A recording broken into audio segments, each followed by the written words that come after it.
la Mungu kwa kifupi kuhusu last days need for sound doctrine. Why do we need sound doctrine? These last days we need sound doctrine. Siku hizi za mwisho nimetaka tu tuongee kwa kuhusu tu kwa nini tunahitaji mafundisho yaliyo ya kweli. Siku hizi za mwisho ni siku za mwisho kwa kweli, kwa sababu tayari unabii imetimia na Kristo Yesu yu karibu kuja, na Yesu akija tu mambo yote imeisha. That's why we say they are the last days. We are in the last days. And again, when Jesus Christ came, died, was crucified, was buried, and then rose or resurrected to life, then the days that are called the last days zikanukia kuanza. Pentecost ilipokuja, siku zikaanza, and this is what we call as the church age.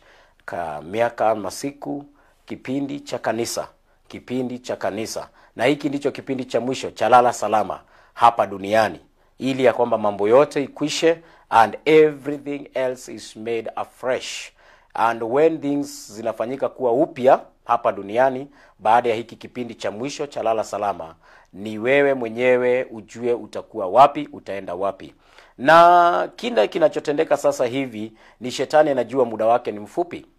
Kipindi hiki anakijua ni cha mwisho na muda wake anaujua ni mfupi. Kwa hivyo ameamka usiku na mchana kujaribu juu chini kupigana na kitu kinaitwa mafundisho ya kweli, ile ambayo inaashiria Kristo Yesu kama Bwana na Mwokozi na mkombozi wa ulimwengu, mwana wa Mungu ambaye aliachiliwa kutoka mbinguni akiwa Mungu mwana na akiwa ni Mungu, ili ya kwamba aje atoe dhabihu kwa sababu yako na dhambi zako, ukue safi, ukubalike. Baada ya hiki kipindi udumu milele katika upya wote utakaotendeka.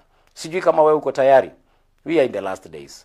And therefore, kile kinachotendeka sasa zaidi ni watu kutolewa. Shetani anajaribu juu chini kuwaondoa katika mafundisho ya kweli, ili ya kwamba wapotoke.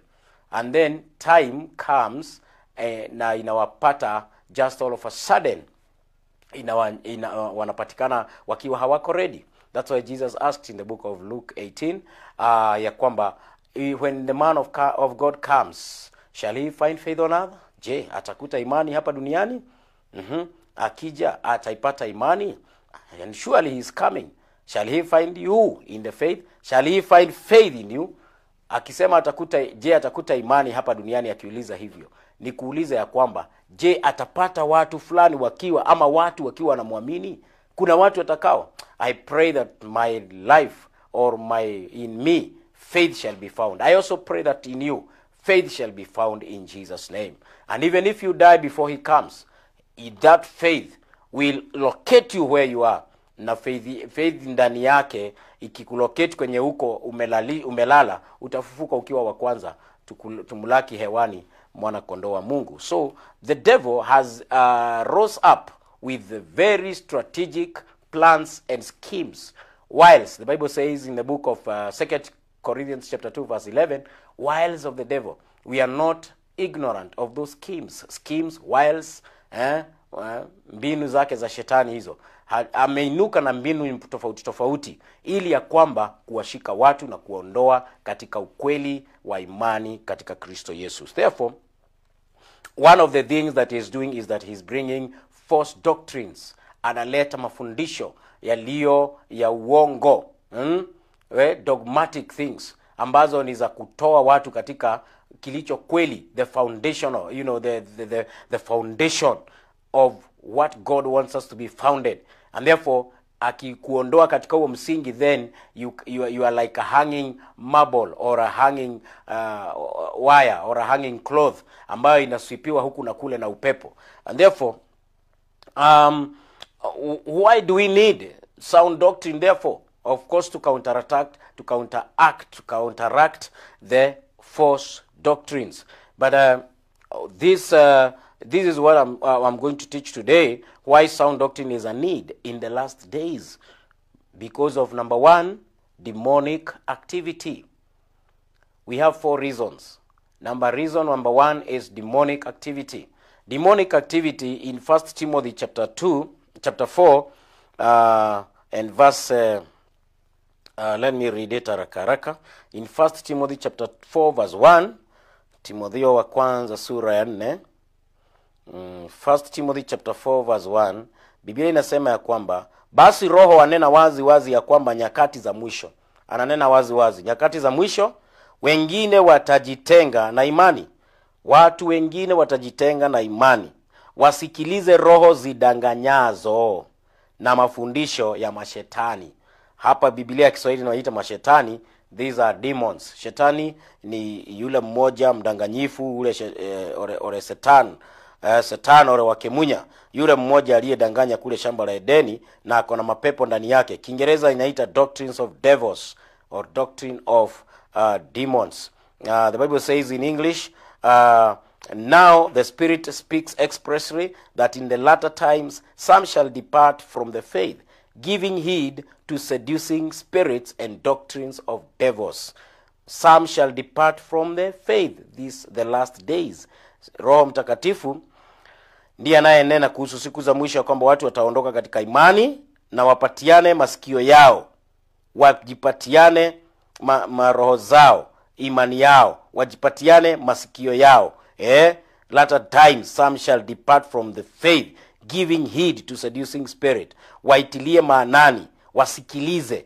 I have used all those terms kuonyesha kwamba watu watachukua umakinifu wao kwa vitu ambavyo visivyo vya kweli. What is those vitu? Hizo vitu ni nini?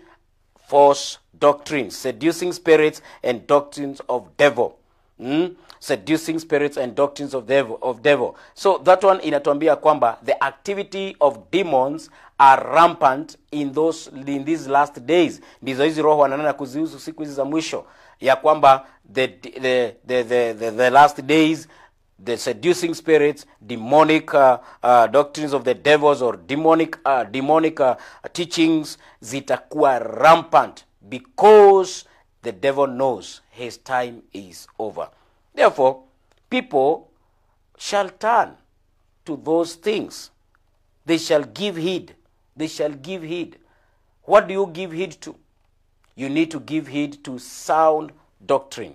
Seducing spirits and demons propel falsehood. Kazi ya shetani, ya mapepo, kazi ya demons, kazi ya evil spirits is to propel falsehood. And that is where we get false doctrine. And therefore when wakiingia kanisani ama wakiingia katika Bible, wanaangalia ukweli uliopo, wanaugeuza, wanaufanya kuwa ni teaching, ni doctrine ambayo itafanya kazi. And the reason for this ni kwamba watu wafanye nini? Wadanganyike. That means source of false doctrines are demons themselves. Mafundisho ya uongo yoyote ile, kiini chake ni shetani, ni mapepo, ni demons. Bwana Yesu asifiwe. Ni mapepo. Praise the name of the living God. You need to be cautious. We need to be very much cautious because of these demonic activities. Siku za mwisho mapepo imeinuka kuleta uongo ya kila aina. Sababu ya tunahitaji sound doctrines is because the devil, demonic activities or devilish activities, I call them diabolic. Hata ingine ni ya magonjwa, kama vile corona ama magonjwa ingine, funny inafanya mpaka mtu hakuwezi kwenda kuomba, mwezi kutana pamoja, kinyume na Biblia. Chanzo cha kukutana pamoja ni Biblia. So Biblia inakaidiwa. Why? Because there is a diabolic thing, demonic thing, demonic, devilish, evil.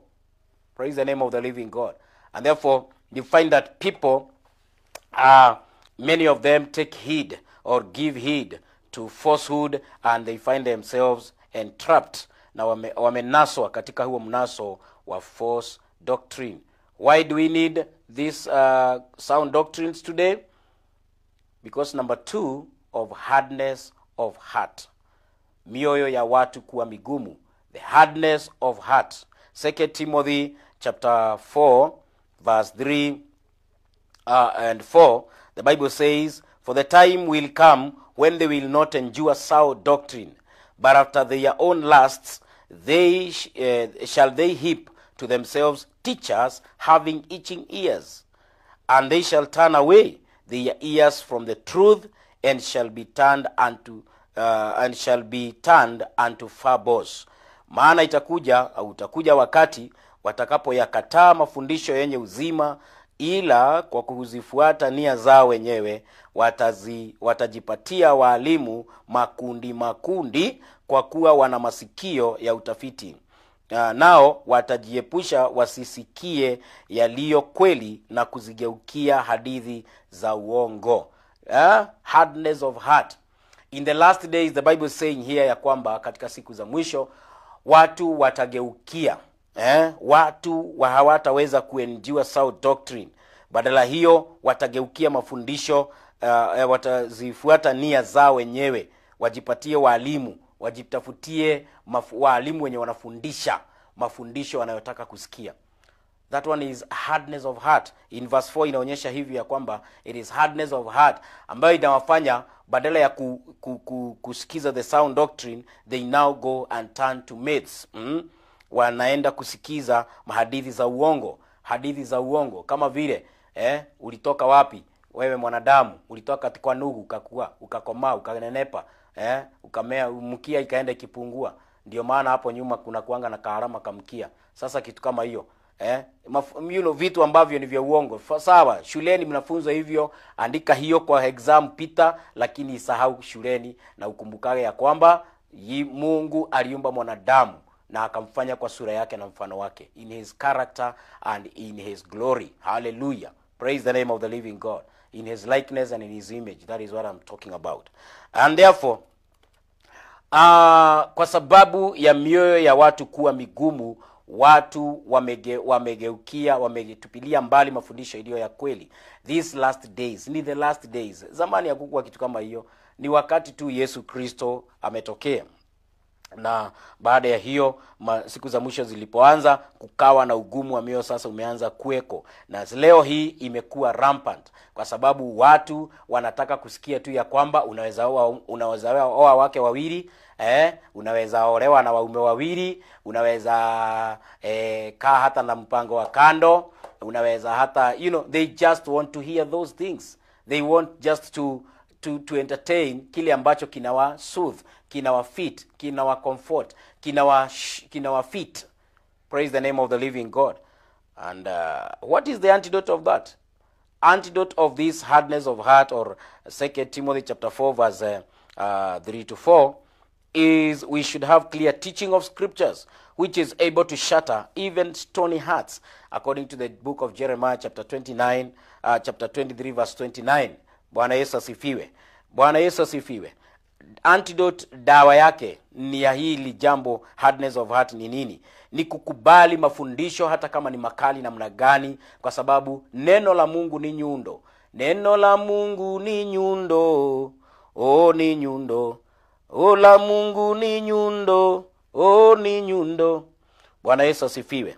In Jeremiah chapter 23 verse 29, Biblia Mungu anasema ya kwamba, is not my word like a sapphire, says the Lord, and like a hammer that breaks the rock in pieces? Je, neno langu si kama moto, asema Bwana, na kama nyundo ivunjayo mawe vipande? The word of God, even though it comes and shatters even your heart, it will shatter and leave your heart clean, pure, acceptable before God.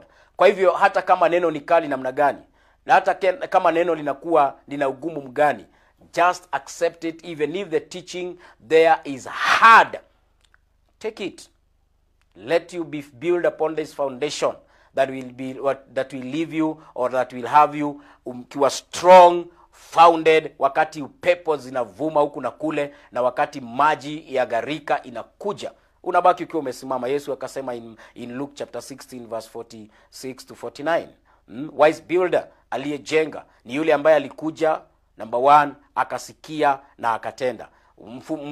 Mpumbavu ni mgani? Yule alisikia kitu, akaja akasikia kile ambacho bwana wake amemuita. So, Bwana umeniita, wasemaje? Bwana akamwambia. Aliposikia akatoka hapo akisema, Sasa nani anataka nifanye nini? Anataka nifanye hivyo kwani hata yeye haoni mimi ni mwanadamu? Kwani haoni hata mimi ninafaa kuwa na kampango kakando? Kwani haoni hata mimi yani manunguniko, na finally he did not fulfill that word. He's just like that person who built on loose ground. Nyumba yake alipoijenga katika udongo, katika mchanga tu, gharika, pepo zikavuma, nyumba, maandiko inasema hapo verse 49, Luke 16:49, that the downfall of that house was complete. Destruction that was complete kabisa. Praise the name of the living God. Therefore, if you don't embrace sound doctrine because it is hard, your destruction will be complete. Therefore, accept the word of God as a hammer, as fire. Wacha ikuchome na kuchoma. Ninachomeka, unalema, nachomwa. Lakini wacha kile kinachochomwa, kichomwa, kiteketeze, kiondolewe, ili ubaki ukiwa dhahabu iliyo refiniwa, kuwa refined. And when the sound doctrine comes like that to you, accept it, embrace it. Dawa ya kuondoa moyo migumu ni neno la Mungu, ulikumbatie kabisa. Sio neno la Mungu liko hapo tu mbele yako, ama mwalimu wa mafundisho ya kweli yako tu pale mbele yako, lakini yeye ajiongeleshe, neno la Mungu lijiongeleshe shauri yake. Hapana, you take it, you do it, you accept it, and it will be sound for you. In Ezekiel 36,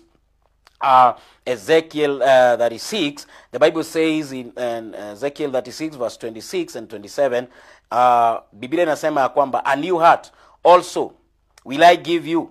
May the Lord give you a new heart today in Jesus' name. This is my prayer for you, and my prayer also for me, that I may not have a hard heart, a stony heart, but have a heart that is full of meat, soft to accept and to admit, to embrace and to absorb the word of God. The Lord says, a new heart also will I give you, a new spirit will I put within you, and I will take away the stony heart out of your heart, and I will give you an heart of flesh. May the Lord remove a heart of stone in you in Jesus' name. This is what God desires us to have. Wakati anatupatia sound doctrine, neno lake ni ya kwamba tukue na mioyo ambayo ni mioyo ya nyama, ambayo si migumu. Na Bwana akufanyie hivyo katika jina la Yesu. Verse 27, and I will put my spirit within you, and cause you to walk in my statutes, and you shall keep my judgments and do them. Ukivalishwa huo moyo wa nyama, ama ukikubali moyo wako uwe moyo mwororo wa nyama wa kuchukua neno la Mungu, that is when the Spirit of God comes and dwells in you. And God shall bless you. Reason number 3, na ndio ni sababu time yangu inaenda kumalizika.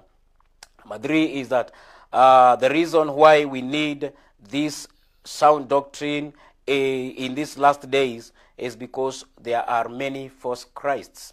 False Christ. Jesus said in Matthew 24, I just shall quote, you shall read later, ama unaweza fungua Biblia yako utasoma baadaye. Yesu in Matthew chapter 24 verse 23 to 27 aliprophesy about false Christs.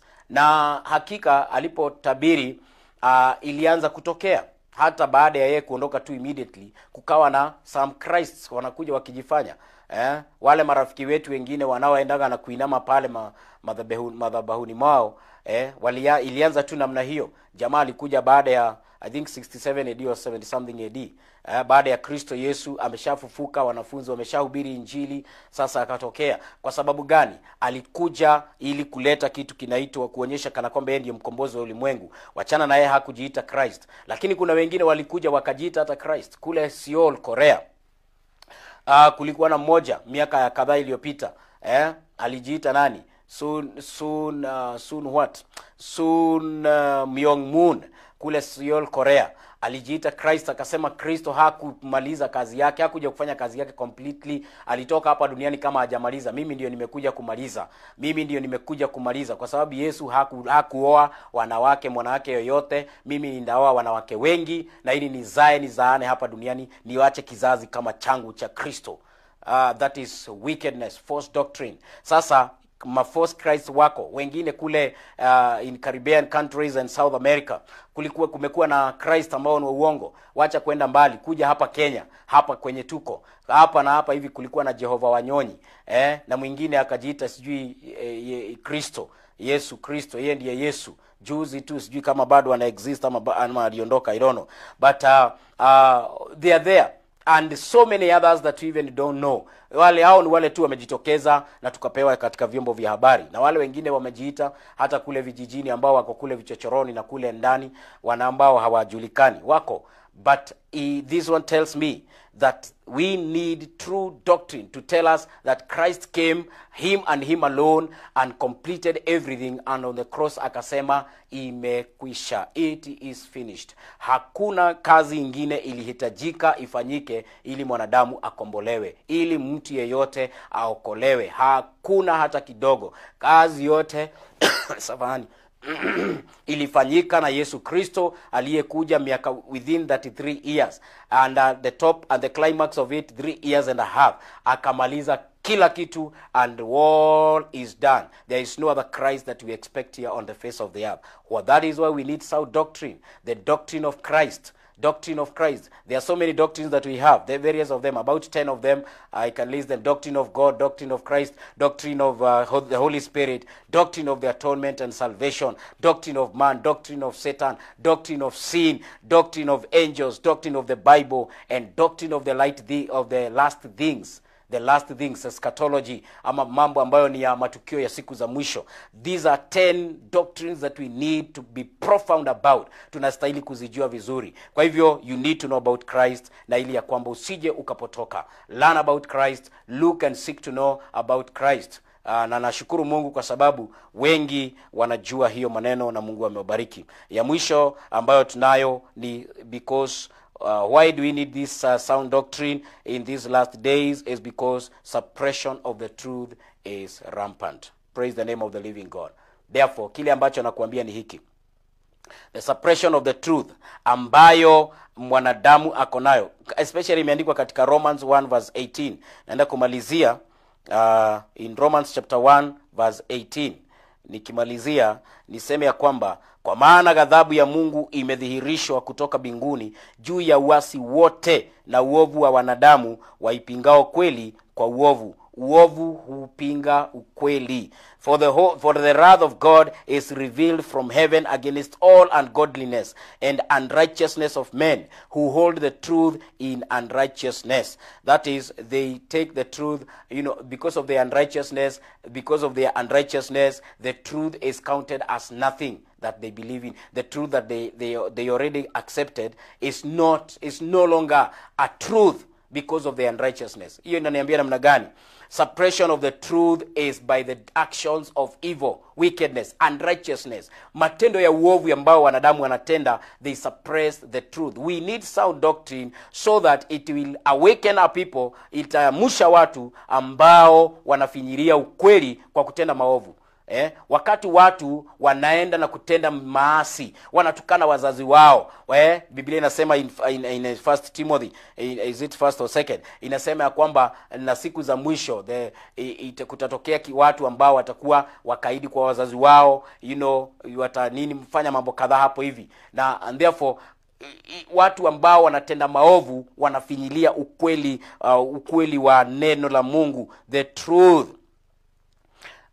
Men know the truth, but they suppress it in their own hearts, not giving heed to it by their unrighteousness. Kwa kutumia matendo mabaya, kutenda matendo mabaya, kuwaza mawazo machafu, kunena mambo mabaya, you suppress the truth.